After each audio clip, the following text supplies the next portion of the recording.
So in today's video, I'm going to be talking you through all of the character balancing changes and bug fixes that we got in Garden Warfare 2 yesterday. No, I won't stop.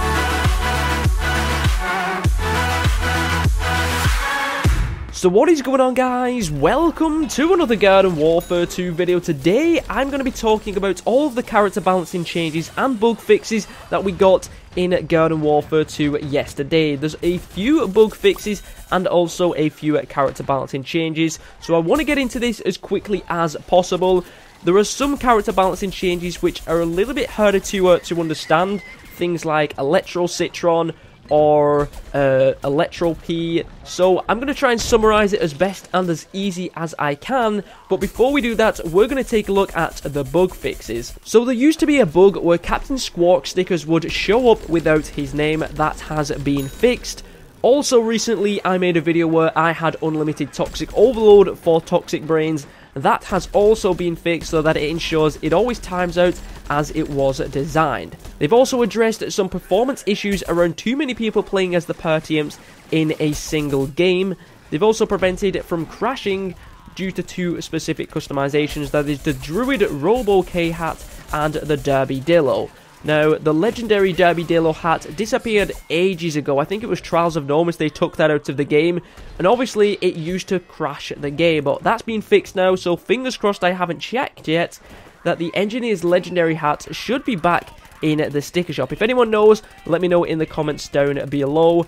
And the final change that they've made to bug fixing is they've ensured that the proper difficulty level for the Red Gnome in Brother Gnomus boss hunt is correct. Obviously, when the Red Gnome was out, it was a different difficulty. I don't know if it was harder or if it was easier, but that has now been fixed so that it's balanced to the difficulty that it should be. Moving over to the character balancing, the Scalawag Imps rate of fire has been increased quite significantly, and they've also increased his ammo capacity by 2.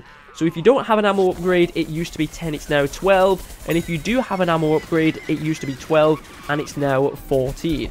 Breakfast Brains has had an increase at the speed of which his rate of fire increases for both his ranged and melee attacks by 2, so that means that you can get up to the fastest rate of fire twice as quick. That makes him a lot more powerful.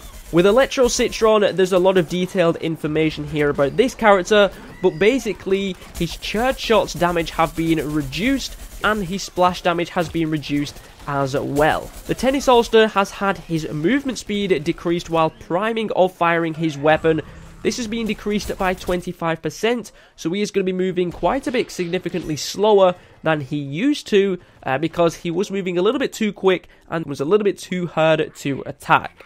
One change which I think is a very big one is to do with the Khorne's Huskop. They've not reduced the damage of this Huskop, but they've reduced how big of a radius it has from 2.5 to 2.25. So that's 0.25 radius that's gone smaller.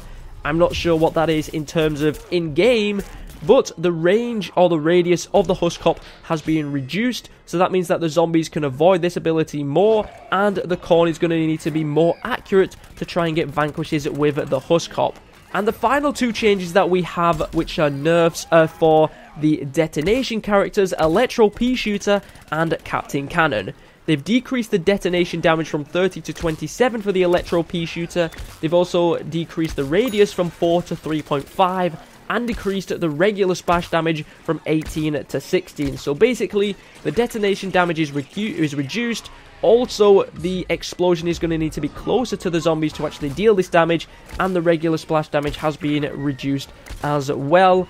As for Captain Cannon, they've decreased his detonation damage from 35 to 32 and decreased his detonation in a damage radius from 4 to 3. So the damage for his detonation isn't as much, and you need to be significantly closer when you detonate your weapon to be able to deal that damage anyway. But those are all of the changes for the character balancing and bug fixes.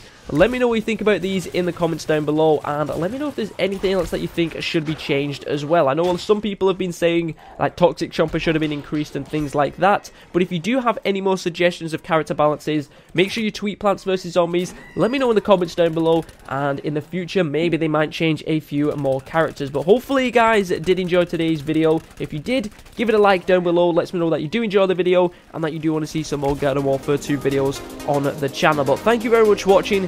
My name is ZEROxFUSIONZ, and hopefully I'll catch you guys next time.